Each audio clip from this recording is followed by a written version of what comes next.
Fresh suspicions. There was a moment's stupefied silence. Jap, who was the least surprised of any of us, was the first to speak. My word, he cried, you're the goods. And no mistake, Mr. Poirot. These witnesses of yours are all right, I suppose? Voila! I have prepared a list of them, names and addresses. You must see them, of course. But you will find it all right. I'm sure of that. Jap lowered his voice. I'm much obliged to you. A pretty mare's nest arresting him would have been. He turned to Inglethorpe. But, if you'll excuse me, sir, why couldn't you say all this at the inquest? I will tell you why, interrupted Poirot. There was a certain rumor. A most malicious and utterly untrue one, interrupted Alfred Inglethorpe in an agitated voice. And Mr. Inglethorpe was anxious to have no scandal revived just at present. Am I right? Quite right. Inglethorpe nodded. With my poor Emily not yet buried, can you wonder I was anxious that no more lying rumors should be started? Between you and me, sir, remarked Jap, I'd sooner have any amount of rumors than be arrested for murder. And I venture to think your poor lady would have felt the same. And, if it hadn't been for Mr. Poirot here, arrested you would have been, as sure as eggs is eggs. I was foolish, no doubt, murmured Inglethorpe. But you do not know, Inspector, how I have been persecuted and maligned. And he shot a baleful glance at Evelyn Howard. Now, sir, said Jap, turning briskly to John, I should like to see the lady's bedroom, please, and after that I will have a little chat with the servants. Don't you bother about anything. Mr. Poirot, here, will show me the way. As they all went out of the room, Poirot turned and made me a sign to follow him upstairs. There he caught me by the arm and drew me aside. Quick, go to the other wing. Stand there, just this side of the baize door. Do not move till I come. Then, turning rapidly, he rejoined the two detectives. I followed his instructions, taking up my position by the baize door, and wondering what on earth lay behind the request. Why was I to stand in this particular spot on guard? I looked thoughtfully down the corridor in front of me. An idea struck me. With the exception of Cynthia Murdoch's, everyone's room was in this left wing. Had that anything to do with it? Was I to report who came or went? I stood faithfully at my post. The minutes passed. Nobody came. Nothing happened. It must have been quite 20 minutes before Poirot rejoined me. You have not stirred? No, I've stuck here like a rock. Nothing's happened. Ah, was he pleased or disappointed? You've seen nothing at all? No. But you have probably heard something? A big bump, eh, Mommy? No. Is it possible? Ah, but I am vexed with myself. I am not usually clumsy. I made but a slight gesture, I know Poirot's gestures, with the left hand, and overwent the table by the bed. He looked so childishly vexed and crestfallen that I hastened to console him. Never mind, old chap. What does it matter? Your triumph downstairs excited you. I can tell you, that was a surprise to us all. There must be more in this affair of Inglethorpe's with Mrs. Drake's than we thought, to make him hold his tongue so persistently. What are you going to do now? Where are the Scotland Yard fellows? Gone down to interview the servants. I showed them all our exhibits. I am disappointed in Jap. He has no method. Hello, I said, looking out of the window. Here is Dr. Borstein. I believe you're right about that man, Poirot. I don't like him. He is clever, observed Poirot meditatively. Oh, Clever as the devil. I must say I was overjoyed to see him in the plight he was in on Tuesday. You never saw such a spectacle. And I described the doctor's adventure. He looked a regular scarecrow, plastered with mud from head to foot. You saw him, then? Yes. Of course, he didn't want to come in. It was just after dinner, but Mr. Inglethorpe insisted. What? Poirot caught me violently by the shoulders. Was Dr. Borstein here on Tuesday evening? Here? And you never told me? Why did you not tell me? Why? Why? He appeared to be in an absolute frenzy. My dear Poirot, I expostulated, I never thought it would interest you. I didn't know it was of any importance. Importance? It is of the first importance. So Dr. Borstein was here on Tuesday night, the night of the murder. Hastings, do you not see? That alters everything, everything. I had never seen him so upset. Loosening his hold of me, he mechanically straightened a pair of candlesticks, still murmuring to himself, yes, that alters everything, everything. Suddenly he seemed to come to a decision. Allons, he said. We must act at once. Where is Mr. Cavendish? John was in the smoking room. Poirot went straight to him. Mr. Cavendish, I have some important business in Tadminster. A new clue. May I take your motor? Why, of course. Do you mean at once? If you please. John rang the bell and ordered round the car. In another 10 minutes, we were racing down the park and along the high road to Tadminster. Now, Poirot, I remarked resignedly, perhaps you will tell me what all this is about? Well, mon ami, a good deal you can guess for yourself. Of course you realize that, now Mr. Inglethorpe is out of it, the whole position is greatly changed. We are face to face with an entirely new problem. We know now that there is one person who did not buy the poison. We have cleared away the manufactured clues. Now for the real ones. I have ascertained that anyone in the household, with the exception of Mrs. Cavendish, who was playing tennis with you, could have personated Mr. Inglethorpe on Monday evening. In the same way, we have his statement that he put the coffee down in the hall. No one took much notice of that at the inquest, but now it has a very different significance. We must find out who did take that coffee to Mrs. Inglethorpe eventually, or who passed through the hall whilst it was standing there. From your account, there are only two people whom we can positively say did not go near the coffee, Mrs. Cavendish and Mademoiselle Cynthia. Yes, that is so. I felt an inexpressible lightening of the heart.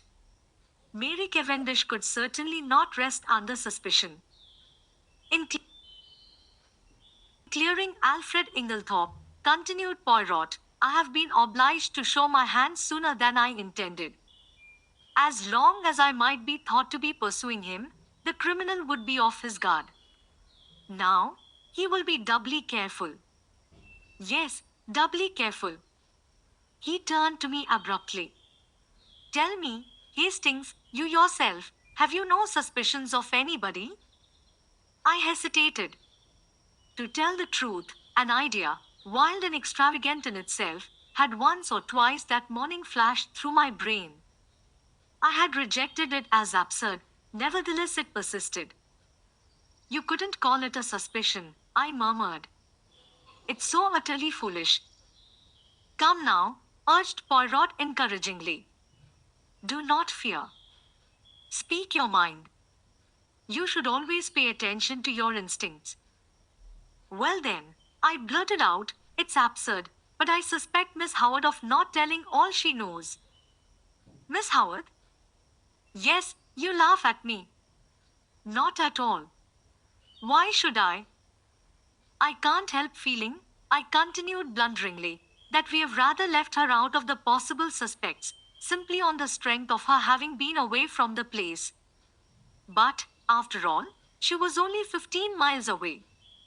A car would do it in half an hour. Can we say positively that she was away from Styles on the night of the murder? Yes, my friend, said Poirot unexpectedly, we can. One of my first actions was to ring up the hospital where she was working.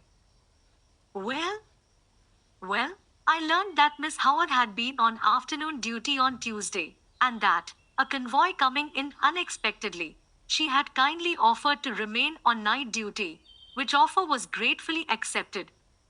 That disposes of that. Oh, I said, rather nonplussed. Really, I continued, it's her extraordinary vehemence against Inglethorpe that started me off suspecting her. I can't help feeling she'd do anything against him. And I had an idea she might know something about the destroying of the will. She might have burned the new one, mistaking it for the earlier one in his favor. She is so terribly bitter against him. You consider her vehemence unnatural? Why, yes. She is so very violent. I wondered really whether she is quite sane on that point. Poirot shook his head energetically. No, no, you are on a wrong tack there. There is nothing weak-minded or degenerate about Miss Howard. She is an excellent specimen of well-balanced English beef and brawn. She is sanity itself. Yet her hatred of Inglethorpe seems almost a mania. My idea was, a very ridiculous one, no doubt, that she had intended to poison him, and that, in some way, Mrs. Inglethorpe got hold of it by mistake. But I don't at all see how it could have been done. The whole thing is absurd and ridiculous to the last degree. Still, you are right in one thing. It is always wise to suspect everybody until you can prove logically, and to your own satisfaction, that they are innocent. Now, what reasons are there against Miss Howard's having deliberately poisoned Mrs. Inglethorpe? Why, she was devoted to her, I exclaimed. TCHA, TCHA, cried Poirot irritably. You argue like a child. If Miss Howard were capable of poisoning the old lady, she would be quite equally capable of simulating devotion. No, we must look elsewhere. You are perfectly correct in your assumption that her vehemence against Alfred Inglethorpe is too violent to be natural, but you are quite wrong in the deduction you draw from it. I have drawn my own deductions, which I believe to be correct, but I will not speak of them at present. He paused a minute, then went on. Now, to my way of thinking, there is one insuperable objection to Miss Howard's being the murderess. And that is? That in no possible way could Mrs. Inglethorpe's death benefit Miss Howard. Now there is no murder without a motive. I reflected. Could not Mrs. Inglethorpe have made a will in her favor? Poirot shook his head. But you yourself suggested that possibility to Mr. Wells. Poirot smiled. That was for a reason. I did not want to mention the name of the person who was actually in my mind. Miss Howard occupied very much the same position, so I used her name instead. Still, Mrs. Inglethorpe might have done so. Why, that will, made on the afternoon of her death may. But Poirot's shake of the head was so energetic that I stopped. No, my friend. I have certain little ideas of my own about that will. But I can tell you this much, it was not in Miss Howard's favor.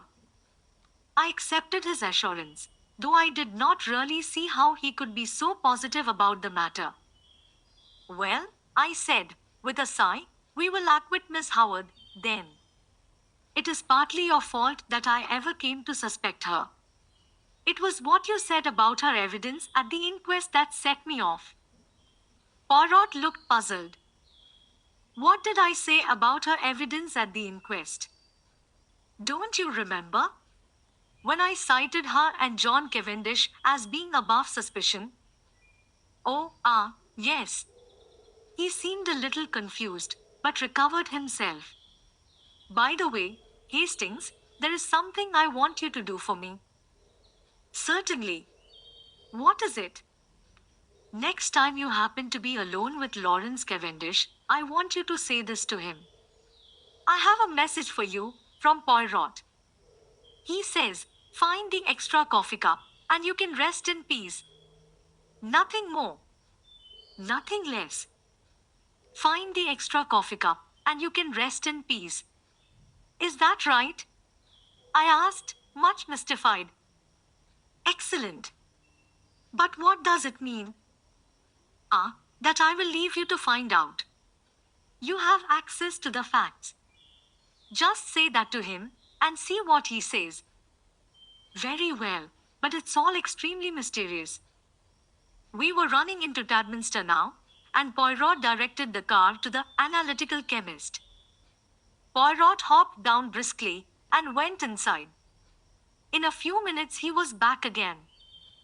There, he said. That is all my business. What were you doing there? I asked, in lively curiosity. I left something to be analyzed. Yes, but what? The sample of cocoa I took from the saucepan in the bedroom. But that has already been tested. I cried, stupefied. Dr. Bosteen had it tested, and you yourself laughed at the possibility of there being strychnine in it. I know Dr. Bosteen had it tested, replied Poirot quietly. Well, then? Well, I have a fancy for having it analyzed again, that is all. And not another word on the subject could I drag out of him. This proceeding of Poirot's, in respect of the cocoa, puzzled me intensely. I could see neither rhyme nor reason in it. However, my confidence in him, which at one time had rather waned, was fully restored since his belief in Alfred Inglethorpe's innocence had been so triumphantly vindicated. The funeral of Mrs. Inglethorpe took place the following day, and on Monday, as I came down to a late breakfast, John drew me aside and informed me that Mr. Inglethorpe was leaving that morning to take up his quarters at the Stylites Arms until he should have completed his plans. And really it's a great relief to think he's going, Hastings, continued my honest friend. It was bad enough before, when we thought he'd done it, but I'm hanged if it isn't worse now, when we all feel guilty for having been so down on the fellow. The fact is, we've treated him abominably. Of course, things did look black against him. I don't see how anyone could blame us for jumping to the conclusions we did. Still, there it is, we were in the wrong, and now there is a beastly feeling that one ought to make amends, which is difficult when one doesn't like the fellow a bit better than one did before. The whole thing's damned awkward. And I'm thankful he's had the tact to take himself off. It's a good thing Styles wasn't the mater's to leave to him. Couldn't bear to think of the fellow lording it here. He's welcome to her money. You'll be able to keep up the place all right? I asked. Oh, yes. There are the death duties, of course, but half my father's money goes with the place, and Lawrence will stay with us for the present, so there is his share as well.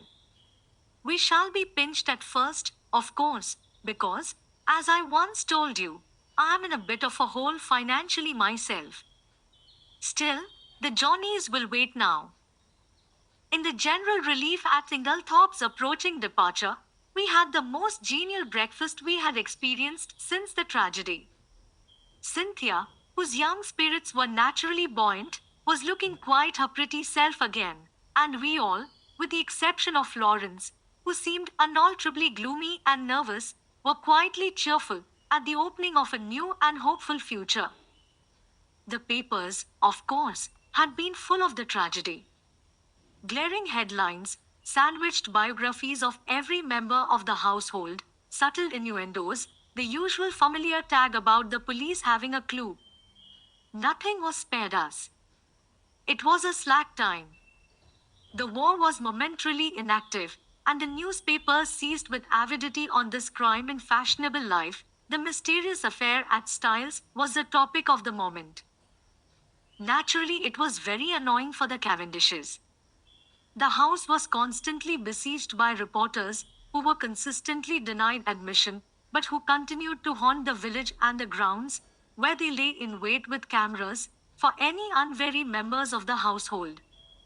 We all lived in a blast of publicity. The Scotland Yard men came and went, examining, questioning, lynx-eyed and reserved of tongue. Towards what end they were working, we did not know. Had they any clue, or would the whole thing remain in the category of undiscovered crimes? After breakfast, Dorcas came up to me rather mysteriously and asked if she might have a few words with me. Certainly. What is it, Dorcas? Well, it's just this, sir. You'll be seeing the Belgian gentleman today, perhaps. I nodded. Well, sir, you know how he asked me so particular if the mistress, or anyone else, had a green dress? Yes, yes. You have found one? My interest was aroused. No, not that, sir. But since then I have remembered what the young gentleman, John and Lawrence was still the young gentleman, to Dorcas, called the dressing up box. It's up in the front attic, sir. A great chest, full of old clothes and fancy dresses, and what not. And it came to me sudden like that there might be a green dress amongst them. So, if you tell the Belgian gentleman, I will tell him, Dorcas, I promised. Thank you very much, sir. A very nice gentleman he is, sir. And quite a different class from them to detectives from London, what goes prying about and asking questions. I don't hold with foreigners as a rule, but from what the newspapers say I make out as how these brave Belges isn't the ordinary run of foreigners, and certainly he's a most polite spoken gentleman. Dear old Dorcas. As she stood there, with her honest face upturned to mine, I thought what a fine specimen she was of the old-fashioned servant that is so fast dying out. I thought I might as well go down to the village at once and look up Poirot, but I met him halfway, coming up to the house, and at once gave him Dorcas' message. Ah, the brave Dorcas! We will look at the chest, although, but no matter, we will examine it all the same. We entered the house by one of the windows. There was no one in the hall, and we went straight up to the attic. Sure enough, there was the chest, a fine old piece, all studded with brass nails, and full to overflowing with every imaginable type of garment. Poirot bundled everything out on the floor with scant ceremony. There were one or two green fabrics of varying shades, but Poirot shook his head over them all. He seemed somewhat apathetic in the search, as though he expected no great results from it. Suddenly he gave an exclamation. What is it? Look! The chest was nearly empty, and there, reposing right at the bottom, was a magnificent black beard. Oh ho, said Poirot. Oh ho! He turned it over in his hands, examining it closely. New, he remarked. Yes, quite new. After a moment's hesitation, he replaced it in the chest, heaped all the other things on top of it as before, and made his way briskly downstairs. He went straight to the pantry, where we found Dorcas busily polishing her silver. Poirot wished her good morning with Gallic politeness, and went on. We have been looking through that chest, Dorcas. I am much obliged to you for mentioning it. There is, indeed, a fine collection there. Are they often used, may I ask? Well, sir, not very often nowadays, though from time to time we do have what the young gentlemen call a dress-up night. And very funny it is sometimes, sir. Mr. Lawrence, he is wonderful. Most comic. I shall never forget the night he came down as the Car of Persia. I think he called it, a sort of Eastern king it was. He had the big paper knife in his hand, and, mind, Dorcas, he says, You'll have to be very respectful. This is my specially sharpened scimitar, and it's off with your head if I'm at all displeased with you. Miss Cynthia, she was what they call an Apache, or some such name, a Frenchified sort of cutthroat, I take it to be. A real sight she looked. You'd never have believed a pretty young lady like that could have made herself into such a ruffian. Nobody would have known her. These evenings must have been great fun, said Poirot genially. I suppose Mr. Lawrence wore that fine black beard in the chest upstairs when he was Shah of Persia? He did have a beard, sir, replied Dorcas, smiling. And well I know it, for he borrowed 2 skeins of my black wool to make it with. And I'm sure it looked wonderfully natural at a distance. I didn't know as there was a beard up there at all. It must have been got quite lately, I think. There was a red wig, I know, but nothing else in the way of hair. Burnt corks they use mostly, though 'tis messy getting it off again. Miss Cynthia was a nigger once, and, oh, the trouble she had. So Dorcas knows nothing about that black beard, said Poirot thoughtfully, as we walked out into the hall again. Do you think it is the one? I whispered eagerly. Poirot nodded. I do. You notice it had been trimmed? No. Yes. It was cut exactly the shape of Mr. Inglethorpe's, and I found 1 or 2 snipped hairs. Hastings, this affair is very deep. Who put it in the chest, I wonder? Someone with a good deal of intelligence, remarked Poirot dryly. You realize that he chose the one place in the house to hide it where its presence would not be remarked? Yes, he is intelligent. But we must be more intelligent. We must be so intelligent that he does not suspect us of being intelligent at all. I acquiesced. There, mon ami, you will be of great assistance to me. I was pleased with the compliment. There had been times when I hardly thought that Poirot appreciated me at my true worth. Yes, he continued, staring at me thoughtfully, you will be invaluable. This was naturally gratifying, but Poirot's next words were not so welcome. I must have an ally in the house, he observed reflectively. You have me, I protested. True, but you are not sufficient.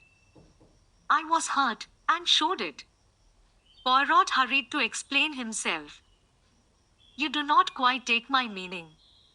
You are known to be working with me. I want somebody who is not associated with us in any way. Oh, I see. How about John? No, I think not. The dear fellow isn't perhaps very bright, I said thoughtfully. Here comes Miss Howard, said Poirot suddenly. She is the very person. But I am in her black books, since I cleared Mr. Inglethorpe. Still, we can but try. With a nod that was barely civil, Miss Howard assented to Poirot's request for a few minutes' conversation. We went into the little morning room, and Poirot closed the door. Well, Monsieur Poirot, said Miss Howard impatiently, what is it? Out with it. I'm busy. Do you remember, mademoiselle, that I once asked you to help me? Yes, I do. The lady nodded. And I told you I'd help you with pleasure to hang Alfred Inglethorpe. Ah. Poirot studied her seriously. Miss Howard, I will ask you one question. I beg of you to reply to it truthfully. Never tell lies, replied Miss Howard. It is this. Do you still believe that Mrs. Inglethorpe was poisoned by her husband? What do you mean? She asked sharply. You needn't think your pretty explanations influence me in the slightest. I will admit that it wasn't he who bought strychnine at the chemist's shop. What of that? I dare say he soaked fly paper, as I told you at the beginning. That is arsenic, not strychnine, said Poirot mildly. What does that matter? Arsenic would put poor Emily out of the way just as well as strychnine. If I'm convinced he did it, it doesn't matter a jot to me how he did it. Exactly. If you are convinced he did it, said Poirot quietly, I will put my question in another form. Did you ever in your heart of hearts believe that Mrs. Inglethorpe was poisoned by her husband? Good heavens, cried Miss Howard. Haven't I always told you the man is a villain? Haven't I always told you he would murder her in her bed? Haven't I always hated him like poison? Exactly, said Poirot. That bears out my little idea entirely. What little idea? Miss Howard, do you remember a conversation that took place on the day of my friend's arrival here? He repeated it to me, and there is a sentence of yours that has impressed me very much. Do you remember affirming that if a crime had been committed, and anyone you loved had been murdered, you felt certain that you would know by instinct who the criminal was, even if you were quite unable to prove it? Yes, I remember saying that. I believe it too. I suppose you think it nonsense. Not at all. And yet you will pay no attention to my instinct against Alfred Inglethorpe. No, said Poirot curtly. Because your instinct is not against Mr. Inglethorpe. What? No. You wish to believe he committed the crime. You believe him capable of committing it. But your instinct tells you he did not commit it. It tells you more. Shall I go on? She was staring at him, fascinated, and made a slight affirmative movement of the hand. Shall I tell you why you have been so vehement against Mr. Inglethorpe? It is because you have been trying to believe what you wish to believe. It is because you are trying to drown and stifle your instinct, which tells you another name. No, no, no, cried Miss Howard wildly, flinging up her hands. Don't say it. Oh, don't say it. It isn't true. It can't be true. I don't know what put such a wild, such a dreadful idea into my head. I am right, am I not? Asked Poirot. Yes, yes, you must be a wizard to have guessed. But it can't be so, it's too monstrous, too impossible. It must be Alfred Inglethorpe. Poirot shook his head gravely. Don't ask me about it, continued Miss Howard, because I shan't tell you. I won't admit it, even to myself. I must be mad to think of such a thing. Poirot nodded, as if satisfied. I will ask you nothing. It is enough for me that it is as I thought. And I, too, have an instinct. We are working together towards a common end. Don't ask me to help you, because I won't. I wouldn't lift a finger to, she faltered. You will help me in spite of yourself. I ask you nothing, but you will be my ally. You will not be able to help yourself. You will do the only thing that I want of you. And that is? You will watch. Evelyn Howard bowed her head. Yes, I can't help doing that. I am always watching, always hoping I shall be proved wrong. If we are wrong, well and good, said Poirot. No one will be more pleased than I shall. But, if we are right? If we are right, Miss Howard, on whose side are you then? I don't know. Come now. It could be hushed up. There must be no hushing up. But Emily herself, she broke off. Miss Howard, said Poirot gravely, this is unworthy of you. Suddenly she took her face from her hands. Yes, she said quietly. That was not Evelyn Howard who spoke. She flung her head up proudly. This is Evelyn Howard. And she is on the side of justice. Let the cost be what it may. And with these words, she walked firmly out of the room. There, said Poirot, looking after her, goes a very valuable ally. That woman, Hastings has got brains as well as a heart. I did not reply. Instinct is a marvelous thing, mused Poirot. It can neither be explained nor ignored. You and Miss Howard seem to know what you are talking about, I observed coldly. Perhaps you don't realize that I am still in the dark. Really? Is that so, Mommy? Yes. Enlighten me, will you? Poirot studied me attentively for a moment or two. Then, to my intense surprise, he shook his head decidedly. No, my friend. Oh, look here, why not? Two is enough for a secret. Well, I think it is very unfair to keep back facts from me. I am not keeping back facts. Every fact that I know is in your possession. You can draw your own deductions from them. This time it is a question of ideas. Still, it would be interesting to know. Poirot looked at me very earnestly, and again shook his head. You see, he said sadly, you have no instincts. It was intelligence you were requiring just now, I pointed out. The two often go together, said Poirot enigmatically. The remark seemed so utterly irrelevant that I did not even take the trouble to answer it. But I decided that if I made any interesting and important discoveries, as no doubt I should, I would keep them to myself, and surprise Poirot with the ultimate result. There are times when it is one's duty to assert oneself.